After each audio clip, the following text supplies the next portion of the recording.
창원왕 씨는 누구로부터 시작되는가?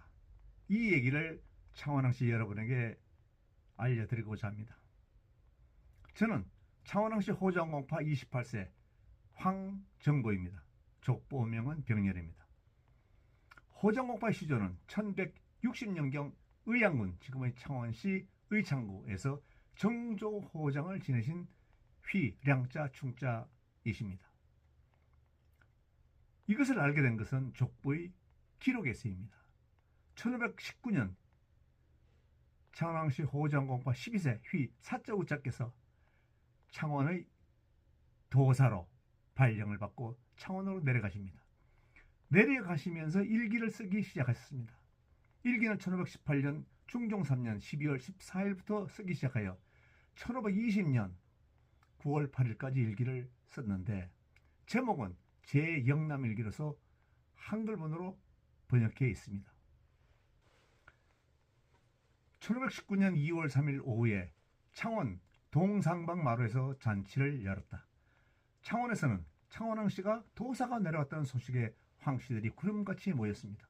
도사를 보기 위하였습니다. 창원에 황씨가 도사로 내려온 적이 없습니다. 도사는 관찰사 밑에 있는 도정을 감시하는 직책으로 관리들이 잘잘못을 밝혀서 조정에 보고하거나 가벼운 것은 현지에서 처리하는 막강한 권력을 가진 직책이었습니다. 창원에 사는 황씨들은 너도 나도 항렬을 맞춰보려고 도사에게 물었으나 창원 도사는 자신의 8대조부터 창원을 떠나서 개성에 살면서 버스를 하셨기에 창원과 멀어져서 사실상 족보가 없었습니다. 부친으로부터 전해 듣기를 6세조까지 이야기만 전해 들었고 그 이전에 계단은 모르고 계셨던 것입니다. 그러니까 자신의 6대 조부가 누군지는 알았는데 그 이전에는 누군지 몰랐다는 얘기죠. 시조가 누군지도 모르고 1, 2, 3, 4, 5세 족께서 누군지도 모르셨다는 것입니다. 왜냐? 벌써 창원을 떠난 지가 300년이 훨씬 넘었던 시기였습니다. 족보도 없었던 시기였죠. 그러니까 시조가 누군지도 알지 못하고 계셨던 것입니다.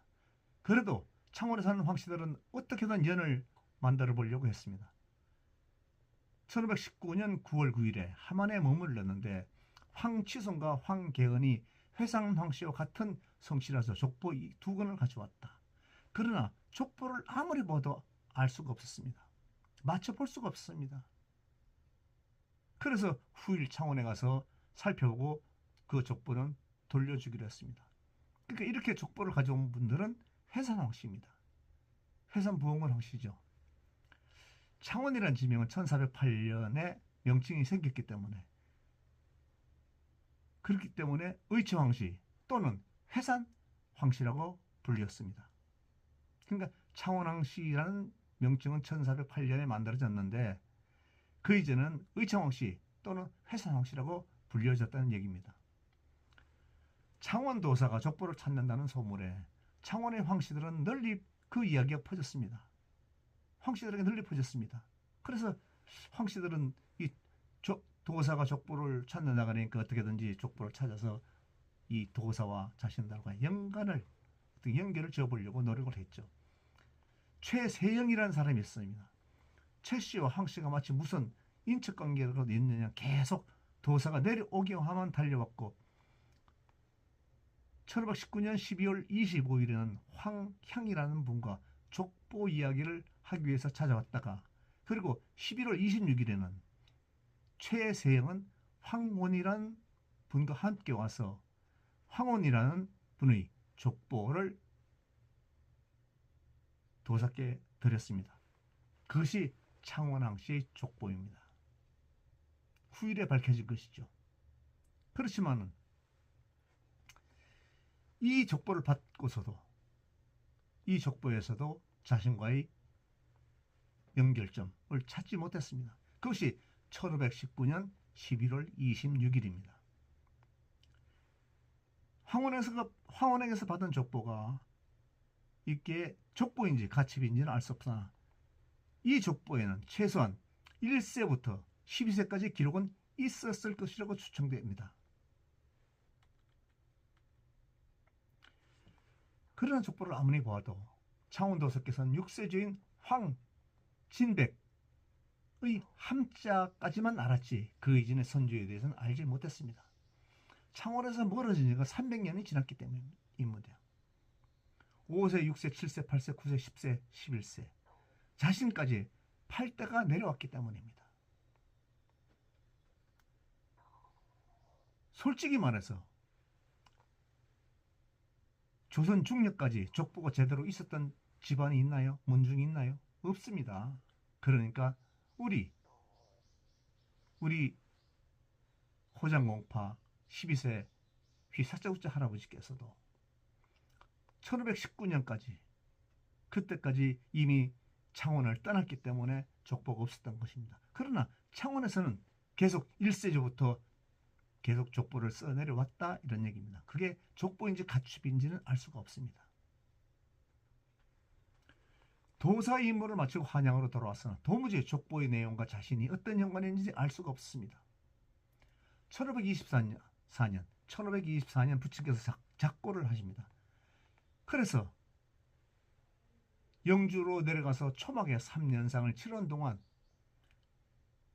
영주 병사안에 있는 정조보가 사셨던 병산의 사당에 들렀다가 사당의 벽장에서 우연히 목계를 발견합니다.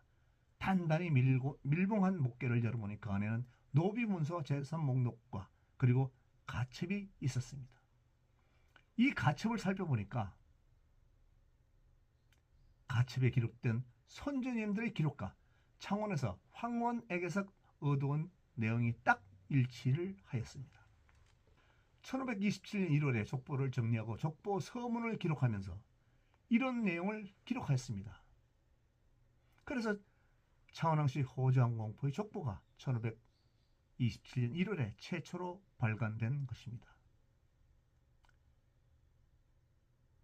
그런데 이 족보의 내용에는 그러니까 손자이죠. 3세 대상공기 석자주자 할아버지 아드님이 열애병이 있었을 건데 4세 휘 영자 열자 할아버지께서 개성으로 올라오셔서 응양군 소속의 무관이 되었습니다. 그러니까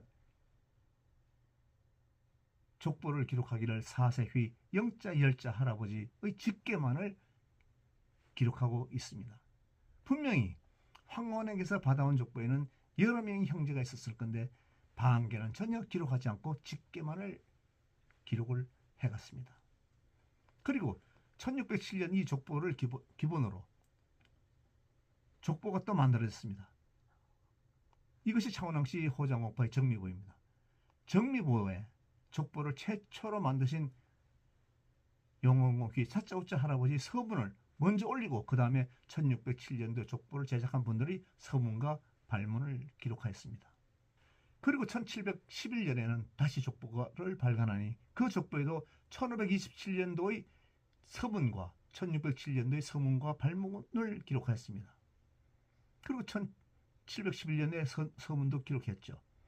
그리고 나서 1756년 병자보에도 모두 이렇게 1527년, 1607년, 1711년 서문과 발문을 기록해 왔습니다. 그 이후 1876년 을해보, 1888년 무자보, 1930년 경호보에 이르기까지 창원왕씨의 시조는 누구라는 기록은 없었습니다. 창원왕씨의 시조가 누구다 이런 게 없었습니다. 그냥 1세부터 기록이 쭉 되어 있었던 거죠. 문제는 여기서 시작합니다. 1965년 을사부에 이런 기록을 썼습니다. 삼황씨 시조는 황락이라는 기록이 등장을 합니다. 최초로 등장을 합니다. 1965년 족보에 말입니다. 그리고 병고는 한나라 효의 황제 금평 원년 을묘에 생하야 신라 유리왕의 사하야 창원백의 봉안이 기 자손이 창원 황씨가 됨이란 기록을 이렇게 하고 있습니다. 이를 보고 심히 놀라지 않을 수 없습니다. 1965년도 족보가 발간되기 이전에는 황씨의 시조가 황낙이라는 기록이 없었는데, 그리고 창원왕씨의 시가 황병고라는 기록도 없었습니다. 그리고 신라 유령 때 창원벽에 봉해졌다는 기록이, 이 상당히 놀라운 내용입니다. 아니 이렇게 황당할 수가 있습니까? 정말 황당하게 이럴 데 없습니다. 족보를 어떻게 이렇게 만들었는가? 황병고공이 이름이라도 있다면 쏘가 넘어가기로 하겠지만은 누구나 딱 봐도 조작됐다는 것을 알 수가 있는 것입니다. 조작됐다고 볼 수밖에 없는 것이죠. 가별병 중에서 병고가 창원왕씨 시절하니까 어찌 이것을 믿을 수가 있겠습니까? 더구나 병고는 신라 유령 서기 24년부터 57년 때, 그리고 갑고는 고구려 민중왕 서기 44년부터 48년 때 기성군에 봉하고, 을고는 백제 다루왕 서기 22년부터 77년 사이에 장수군에 봉하여졌다고 기록하고 있습니다. 이것을 분석해보면 병고는 황낙공이 한반도로 올 때 같이 왔다는 것입니다. 그렇게 해석이 되죠. 왜냐하면 평해왕씨 족보서문에 이와 비슷한 글이 있습니다. 병고라는 기록은 없지만 황낙공이 그 시기에 온 것이라는 기록이 평해왕씨 족보서문에 기록되어 있습니다. 그렇다면 병고가 아니라 창원왕씨가 갑고가 되어야 마땅하지 않겠습니까? 갑고가 되어야죠. 근데 어째서 병고입니까? 누가 창원왕 시대를 병고라고 만들었냐, 이것입니다. 지 멋대로 소설을 쓴 것입니다. 황낙공의 세 아들은 아버지를 따라 평해에 왔다면 어찌 그곳에서 살지 않고 각기 다른 나라로 떠나서 틀을 잡았다는 말씀입니까? 말도 안 되는 소설을 누군가가 썼다고 의심할 수밖에 없습니다. 한국왕씨 족보 서문집이 2020년 4월에 총상의 주관으로 발간되었습니다. 평해왕씨 족보 서문은 1604년이 최초이고, 장수왕씨 족보는 1723년, 창원왕씨 시정공판은 1703년, 창원왕씨 해산부원공판은 1849년, 우주왕씨는 1729년, 상주왕씨는 1777년, 덕산왕씨는 1604년, 회동왕씨는 1678년, 제한왕씨는 1770년, 관성왕씨는 1781년, 남원왕씨는 1926년에 서문이 각 문 중에서 최초의 서문이라고 기록하고 있습니다. 이 중에서 황낙공을 황국황씨의 시조라고 언급한 것은 평해황씨와 덕산황씨, 회덕황씨뿐입니다. 그 외에는 1963년 이후에 족보에 황낙공이 한국황씨의 시조라는 기록을 하고 있습니다. 이유는 1963년도가 한국황씨 중앙정치회가 발족되었기 때문입니다. 한국황씨 중앙정치회는 1938년 강원도 최종해 방에서 발간된 동국 만성도에 실린 황씨에 대한 기록의 내용을 인용하여 한국황씨의 시조가 황낙공이라고 이렇게 발표를 하는 것입니다. 그 이전에는 평해, 관성, 회동황씨 이외에는 황낙공을 언급한 문중은 아무것도 없습니다. 황낙공의 아들들이 장남은 고구려 땅인 평해에 살고, 둘째는 전라도 땅인 장수에 가서 살고, 그 장수는 백제죠. 셋째는 신라로 가서 창원에 살았다. 누가 이따위 소설을 씁니까? 누가 이따위 소설을 썼습니까? 낯설고 문술은 평해에 왔으면 같이 아버지를 모시고 살아야지. 아들들이 전부 다 평해에 살고 장수로 가서 살고 창원에 가서 살았다. 참 소설도 가지가지 씁니다. 누가 이따위 소설을 썼겠느냐? 저는 이것을 생각해보면 저는 이것을 1800년대에 누군가는 소설을 쓰지 않았느냐 이렇게 생각을 합니다. 그럼 각고와 을고를 그만두고, 각고 을고는 그만두고 병고를 보겠습니다. 병고의 시대라는 게 서기 24년부터 57년이라고 기록하고 있습니다. 이때 창원 마산 지역은 골포국이 존재했던 시기입니다. 신라와 무슨 관계가 있습니까? 창원 마산이 무슨 신라와 관계가 있습니까? 신라는 무슨 개풀 뜯어먹는 소리입니까? 그때 신라가 아니고 바로 골포국입니다. 그리고 금강가야가 서기 42년에 개국을 합니다. 금강가야가 서기 42년에 개국을 하는데 이것은 흉노족들이 서기 23년에 와서 19년 동안 있다가 세력이 커지니까 서기 42년에 금강국을 세우는 것입니다. 골포국에 살았다면 무슨 얼어 죽을 신라 유리왕으로부터, 그러니까 골포국에 살았는데 무슨 얼어 죽을 신라 유리왕으로부터 창원백을 직을 받았다는 말입니까? 골포국에 살았어요. 서기 24년부터 57년은 골포구에 살았는데 얼어 죽을 무슨 놈의 신라에 살아서 신라 유리왕에게 창원백이란 백작의 칭호를 받았다는 것입니까? 못마땅한 것이 평에는 기성군, 장수는 장수군, 창원은 창원백. 이게 뭐 하는 겁니까 이게? 그때 군이라는 게 있었습니까? 백이라는 게 있었습니까? 지멋대로 소설을 쓰는 것입니다. 소설 쓴 자는 골포국이 창원 마산 지역에 있었는지도 몰랐습니다. 그것이 신라의 영역인 줄만 알았다는 것입니다. 소설을 쓰더라도 역사를 알고 쓸 것이 정말 개풀 뜯어먹는 소리에 지나지 않은 이야기를 써가면서 창원왕 씨의 시조가 황병구라고 하니까 웃기지 않고 웃지 않고는 도저히 견딜 수가 없는 그런 기록입니다. 그리고 시대를 살펴보십시오. 창원왕 씨는 병구가 될 수 없습니다. 가장 먼저 창원백이 되었죠. 왜냐? 서기 24년부터 57년 사이 그것이 기성공과 장수공보다 앞서지 않습니까? 창원이 갚고야 합니다. 시대를 따져보지도 않고 창원왕 씨를 모욕한 그 자에게 저는 저주의 말을 퍼붓습니다. 어디 개소리를 하느냐고. 골포국은 마산과 창원에 있었습니다. 창원 지역. 창원 홈페이지를 보십시오.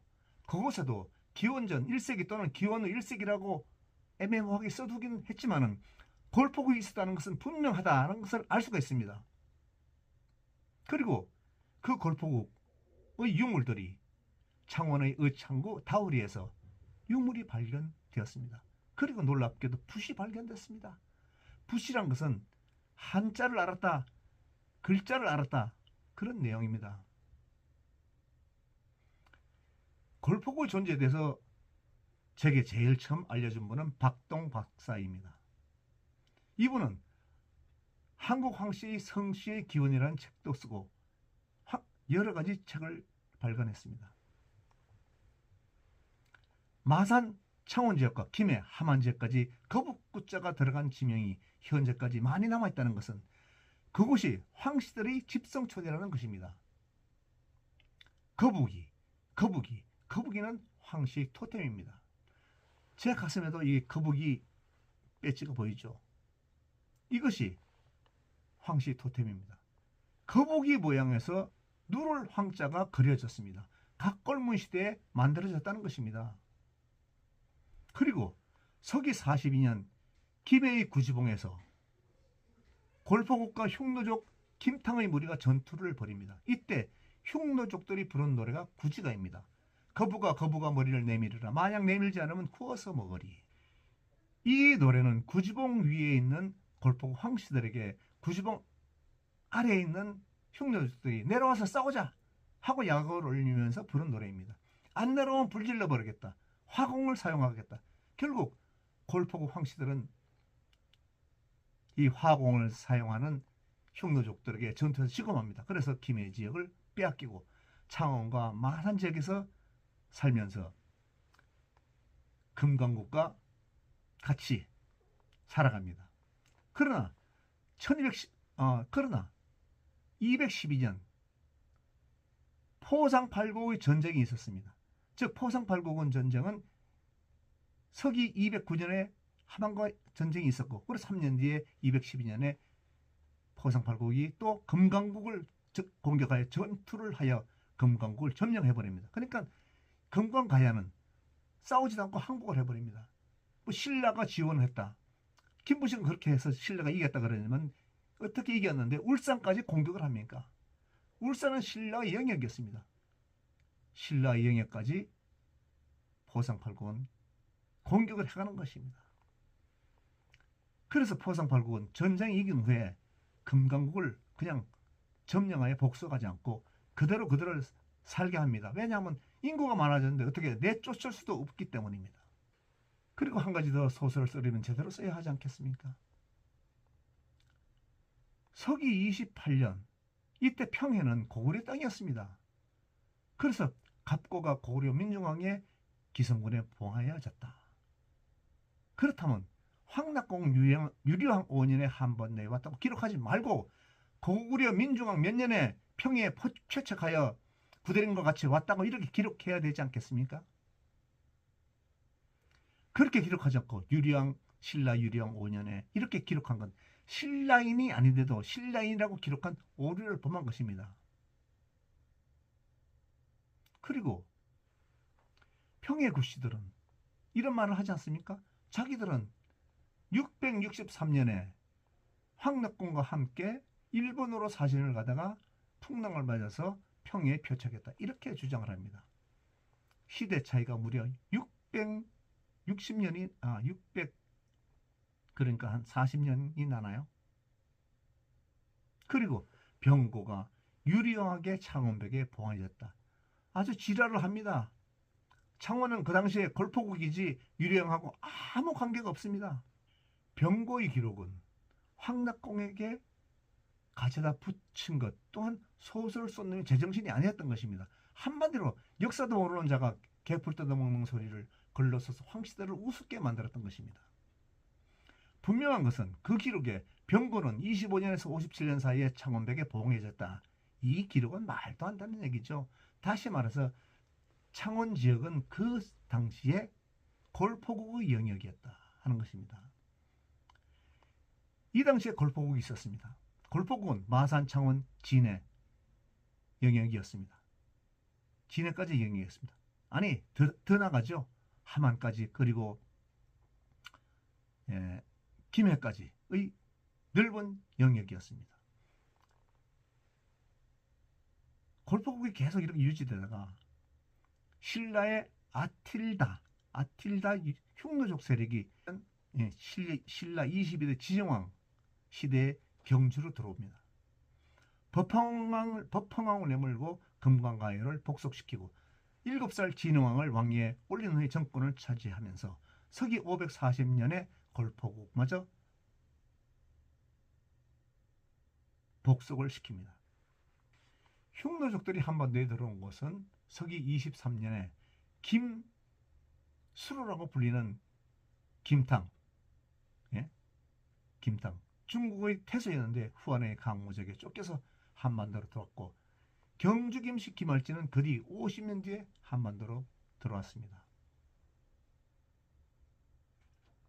그리고 17대 내모랑은 선비적으로 신라를 침공하여 정권을 빼앗았습니다. 박석급이 유지되는 신라를 정권을 빼앗았던 것입니다. 선비족들이. 그러나 고구려 강개토왕이 신라를 침공하여 또 내모랑을 죽입니다. 그래서 그 공백기간에 다시 김할지의 후손 실성왕이 정권을 차지하였으나 선비들이 그냥 가만히 있겠습니까? 선비족들이 다시 정권을 빼앗아서 19대, 20대, 21대, 22대, 23대까지 선비족들이 신라를 통치합니다. 그 증거는 지정왕의 자지 길이가 35cm였다. 지정왕의 자지 길이가 35cm였다는 기록에서 그는 신라인이 아니었음을 말하고 있습니다. 선비족이었다는 것이죠. 아니면 아랍계통의 사람이었다는 것이죠. 이렇게 신라가 선비족의 세상이니까 신라가 선비족의 세상이었습니다. 그러니까 흉노족들은 유럽을 공포에 몰아넣었던 아틸라의 세력을 신라로 불러들입니다. 그래서 아틸라 세력이 신라의 권력을 차지하게 되는 것이죠. 그 증거가 아틸라의 황금복음 모두 세 자루인데 한 자루가 경주에서 발견된 것을 근거로 하겠습니다. 이런 강력한 아틸라 세력이었기에 골포국은 멸망할 수밖에 없었습니다. 골포국만이 아니라 그 주변에 있던 육가야라 그러죠. 대가야, 소가야, 무슨 가야 모두 신라에 복속되는 것입니다. 기존에 김이박이 통치했던 나라였으면 이렇게 그 세력이 강할 수가 없는데 외부 세력이 들어와서 강성해지니까 주변 모든 나라를 점령했던 것입니다. 그래서 이런 강력한 아틸라 세력이었기에 골포국은 멸망할 수밖에 없습니다. 그게 서기 540년입니다. 나라가 망하니까 마산 창원 일대에 사는 골포국 황씨들은 일본으로 또는 중국으로 도망을 갑니다. 그러나 그 지역에서 신라의 노예로 살아가는 황씨들이 있었습니다. 고려가 개국한 시기가 918년이니까 무려 350년간의 신라의 노예 생활을 했죠. 그렇지만 고려가 개국하면서 골포국에 있었던 잔류했던 황씨들은 차츰 세력을 형성하기 시작합니다.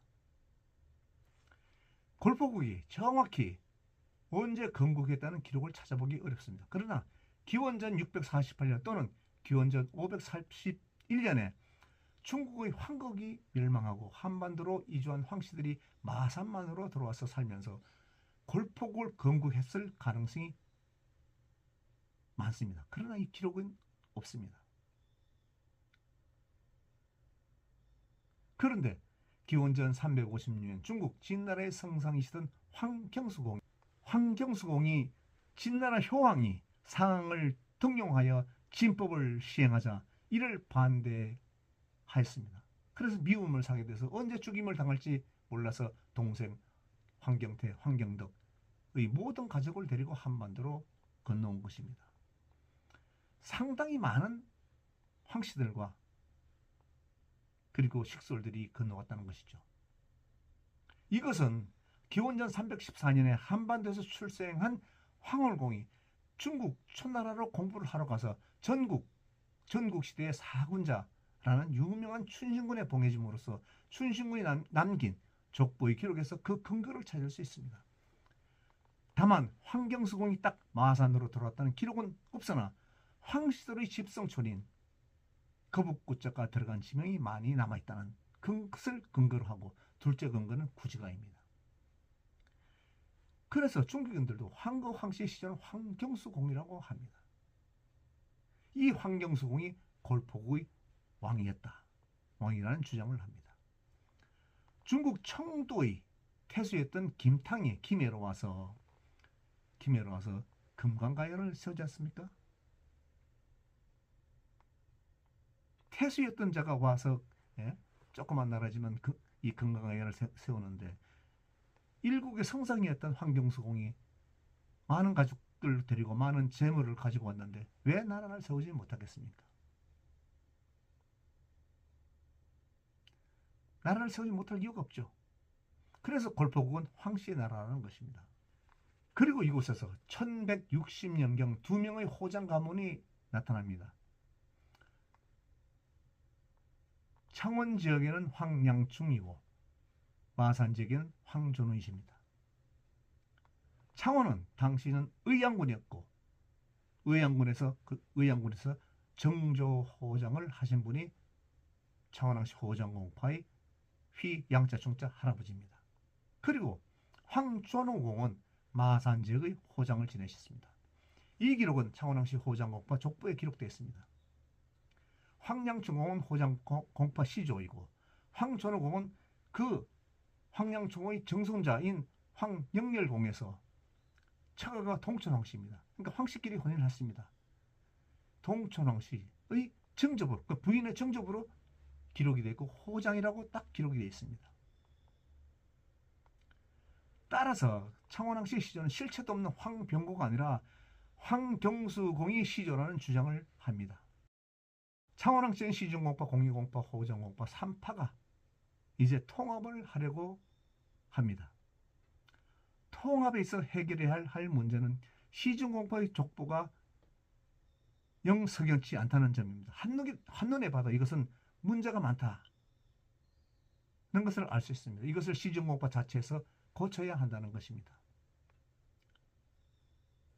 다시 말하면 시중공파 시조 이신 황충준공 아래 8명을 억지로 끼워 넣었습니다. 그래서 황충준공을 서기 920년대 인물로 만들었다는 것입니다. 1970년 이전의 모든 기록에는 황충준공은 고려시대 충렬왕시대 인물이라고 분명히 기록하고 있음을 확인해 봐야 됩니다. 3파 중에서 어느 집안이 장손 집안의 문제는 1519년 11월 창원에서 황원에게서 받아온 족보에서 3세 대상 석자주자 대상공의 아들 황영렬공의 직계만을 기록한 것이 창원왕씨 호장곡파의 족보입니다. 직계만을 기록해왔지 반계는 전혀 기록이 없다는 것입니다. 그래서 상세히 연구를 해보면 창원왕씨 호장곡파가 장남이 아닐 수 있고 시중곡파가 장남 집안일 가능성이 많다라고 저는 생각을 합니다. 그리고 해산부원공파 즉 공의공파는 호장공파 6세 치문설은 황진백곡과 사촌 또는 육촌일 수가 있습니다. 이유는 공의공파의 시조를 황석기공을 시조로 모시고 있는데 시족인류에는 황석기공의 아버지가 황보 외자의 이름으로 기록되어 있습니다. 호장공파 5세도 황유 이렇게 외자입니다.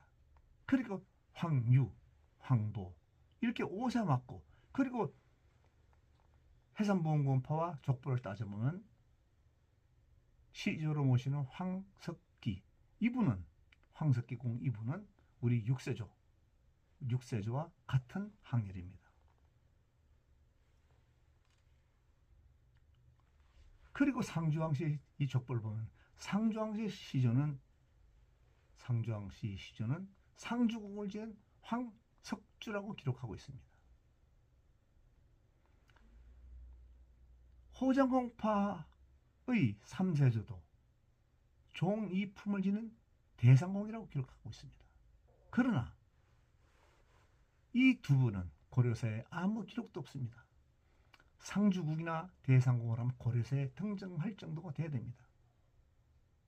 그리고 호장공파와 상주공씨 족보를 비교하면 이 분이 같은 시대에 계셨다는 것입니다. 그분이 황석주공입니다. 그러니까 창원왕씨에서는 대상공으로 그리고 상주왕씨는 상주국으로 모시는 분입니다. 호장공파 족보에 기록된 3세 황석주공에게는 대상공에게는 열의 병의 자식이 있었다는 것을 추정할 수 있습니다. 창원왕씨는 누가 먼저냐 나중이냐를 따질 것도 없습니다. 시조 골포구의 국왕이셨던 황경수공의 후손이라는 것을 망각해서는 안 됩니다. 황씨가 한반도에 들어온 지 오래되었음을 알게 하는 또 하나의 자료는 서산대사의 황량암기입니다. 이 황량암기에는 만의 왕이 황장군과 정장군에게 진나라 왕의 침공을 막기 위해 지리산에 성벽을 쌓으라고 지시를 합니다. 그래서 황장공이 쌓은 성은 황량고개고 지금 그리고 정장공이 쌓은 고개는 정량고개라고 지금 현재 있습니다. 그렇다면 기원전에 이미 한반도에 황씨가 살고 있었다는 얘기가 우리나라 기록에도 나온다는 얘기입니다. 그래서 일부 황씨들은 한국의 황씨에는 선왕과 후왕이 있다. 선왕과 후왕으로 나눠서 생각해야 된다. 즉 먼저 들어온 황씨가 선왕이고 나중에 한반도에 들어온 황씨가 후왕이라는 것입니다. 중국 황씨들은 한반도에 기원전 314년에 출생한 춘신공, 황월공 세계 황씨 중시조라고 합니다. 그럼 그 후손이 한반도에 들어왔으니까 이분의 후손들은 후왕이 됩니다. 후왕. 그리고 춘신군의 정조부 황경수공의 후손들도 많이 한반도에 살았을 겁니다. 그러니까 황경수공의 후손들은 선왕이 되는 것입니다. 그러니까 춘신군의 형제들이 한반도에 많이 살았으니까 정조부의 후손들은 선왕이요 춘신군의 후손들은 후왕이라는 것입니다. 우리 황씨들은 이것을 알아야 하고 1963년도에 한국황씨중앙종친에서 발표한 것만을 믿어서는 안 됩니다. 뭐 정시술이 지었다는 동국 만성보 없습니다. 한국에 한 곳도 없습니다. 한 권도 없습니다. 이것이 실존한 책인지도 모릅니다. 그런데 1650년경에 뭐 만들어졌다는 한국만성보가 있었다. 정시술이 지었다. 이런 거짓말을 하는 겁니다. 실질적으로 제가 살펴보니까 1938년도에 강원도 최종회 방향에서 만든 동국 만성보 그 책을 보고 인용을 한 것입니다.